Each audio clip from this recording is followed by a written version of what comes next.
Google के search bar में type करना है RCMS MP। इस पर टाइप करने के बाद आपको एंटर प्रेस कर देना है। इसकी जो फर्स्ट वेबसाइट है RCMS revenue case management system, इसका पूरा नाम है। यहाँ पर www.rcms.mp.gov आपको मिल जाएगा। इस पर आपको क्लिक कर देना है। इस पर क्लिक करने के बाद आपके सामने इसका होम पेज ओपन हो जाएगा। इस पर होम पेज ओपन होने के बाद यहाँ पर आपको आवेदन करें पे जाना है।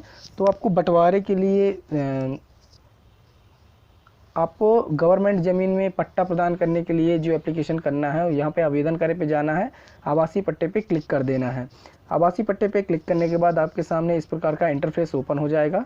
ये Madhya Pradesh revenue case management system का वेबसाइट्स का होम पेज है। इस प्रकार से ये एप्लीकेशन फॉर्म आपके सामने ओपन होगा। यहाँ पर आपको ज़िला अपना सिलेक्ट करना है, जो भी आपका ज़िला होता हो। इसको फिलअप करने के लिए, ऑनलाइन एप्लीकेशन करने के लिए सबसे पहले आपको डिस्ट्रिक्ट सिलेक्ट करनी है। जिस डिस्ट्रिक्ट से MP के अंदर आप निवास कर रहे हैं तो आपको उस डिस्ट्रिक्ट को सिलेक्ट कर लेना है। मान लीजिए हम डिस्ट्रिक्ट कटनी के रहने वाले हैं, मध्य प्रदेश ज़िले के अंतर्गत। यहाँ पर हमने कटनी ज़िला अपना सेलेक्ट कर लिया। अब आपको यहाँ पर सब डिवीज़न सेलेक्ट करना है।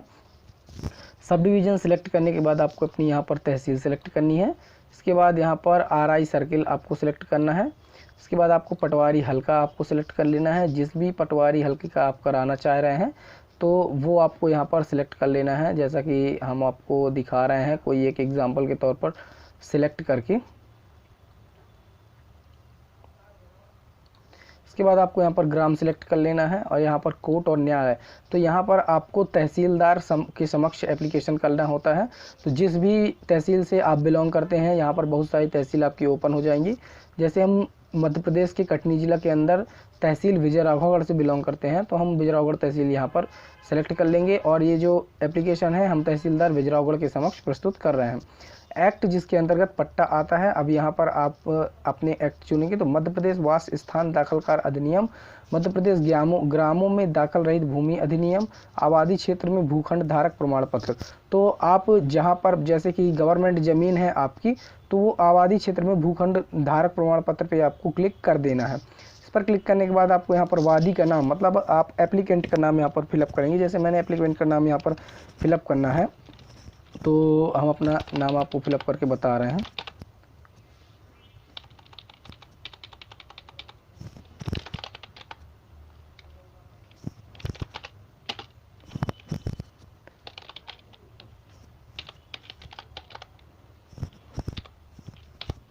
इसके बाद आपको यहाँ पर पिता का नाम फिलअप करना है अपने, जो भी आपके पिता का नाम हो वो आप फिलअप कर सकते हैं।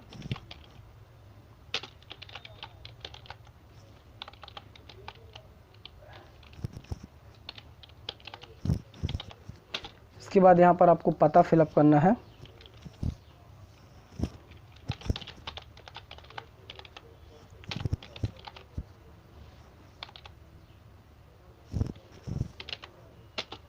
इसके बाद यहाँ पर आपको अपना फ़ोन नंबर मैनुअल टाइप कर लेना है, जो भी आपका फ़ोन नंबर हो।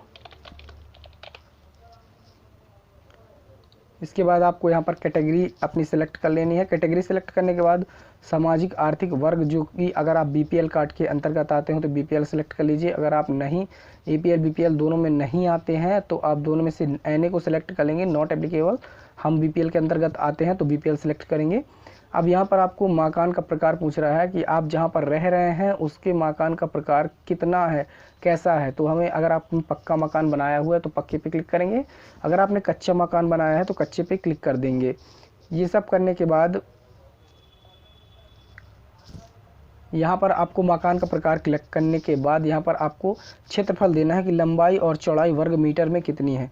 तो यहाँ पर आप एरिया भी सिलेक्ट कर सकते हैं, वर्ग फुट में सिलेक्ट कर सकते हैं। चलिए हम वर्ग फुट में डाल देते हैं 50 बाई 80।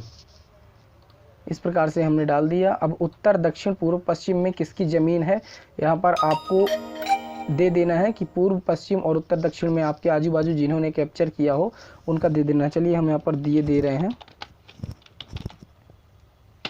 इसके बाद दक्षिण में आप दे देंगे, इसके बाद पूर्व में दे देंगे,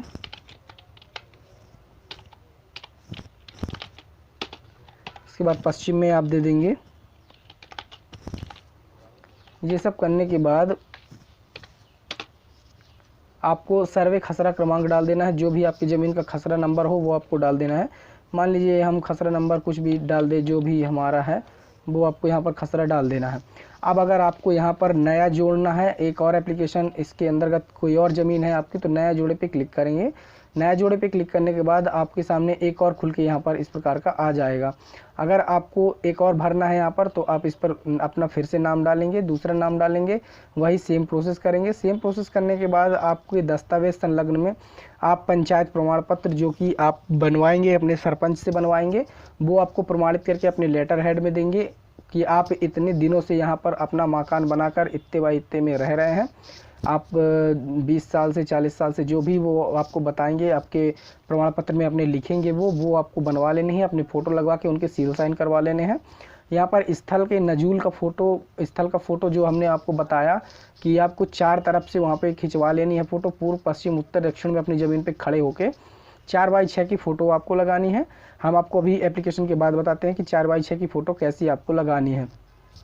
इसके बाद आपको नजरी नक्शा ज़मीन का बनवा लेना। नजरी नक्शा आप पटवारी से बनवा सकते हैं या फिर ऑनलाइन निकाल सकते हैं। नजरी नक्शा आप अपने पटवारी से बनवा सकते हैं या फिर ऑनलाइन आप निकाल सकते हैं। उसके बाद आपको चूज़ फाइल करके इन तीनों को अपलोड कर देना है और यहाँ पर चेक बॉक्स पे क्लिक करना है। चेक बॉक्स पे क्लिक करने के बाद आपको सेव करें पे क्लिक कर देना है। सेव करें पे क्लिक करने के बाद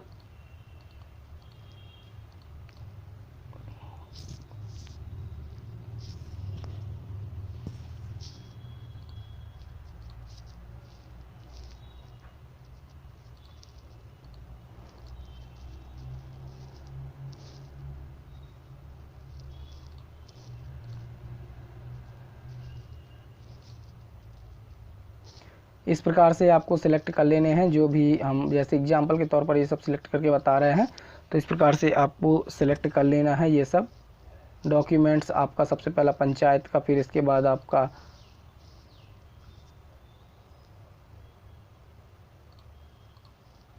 ये सब करने के बाद पहले आपको पंचायत प्रमाण पत्र स्कैन कर लेना है, उसको सेव कर लेना है PDF फॉर्मेट में, फिर स्थल का फ़ोटो, फिर इसके बाद नजरी नक्शा। ये सब करने के बाद आपको सेव करें पे क्लिक कर देना है। सेव करें पे क्लिक करने के बाद आपके सामने एक इंटरफेस ओपन हो जाएगा। ये देखिए आपका आवेदन जो है वो इस प्रकार से सुरक्षित कर लिया गया है। आप इसे कॉपी कर लें। कॉपी करने के बाद आप इसे ओके पे क्लिक करें तो आपका जो एप्लीकेशन है वो सबमिट हो चुका है। एप्लीकेशन क्रमांक आपका ये कर दिया गया है। आपको प्रिंट पावती पे क्लिक करना है तो आपकी इस प्रकार से यहाँ से पावती आप प्रिंट कर पाएंगे।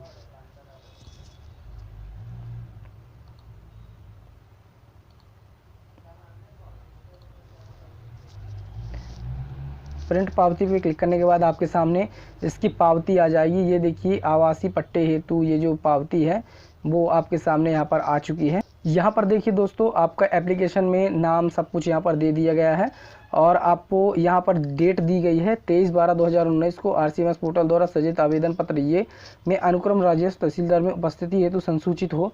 मतलब आपको 23/12/2019 को ये आपने किया हुआ है और आपको यहाँ पर मूल दस्तावेजों के साथ दिनांक 1/1/2020 की उपस्थिति हो, अन्यथा आपका आवेदन निरस्त किया जा सकता है। मतलब आपको 1/1/2020 को मतलब हमने जैसा एप्लीकेशन किया तो आपकी भी यहाँ पर डेट इंक्लूड होकर आएगी। उस तारीख को जहाँ पर आपकी ये डेट आएगी जिस तारीख की, तो इस डेट को आपको अपने मूल दस्तावेजों के साथ वहाँ पर जाना पड़ेगा और दस्तावेजों को आपको वहाँ पर जमा करना पड़ेगा। ये सब करने के बाद आपको वहाँ से ऑर्डर होता है, तहसीलदार ऑर्डर करता है और आपका वहाँ से पट्टा दे दिया जाता है, पट्टा आपको प्रदान करा दिया जाता है।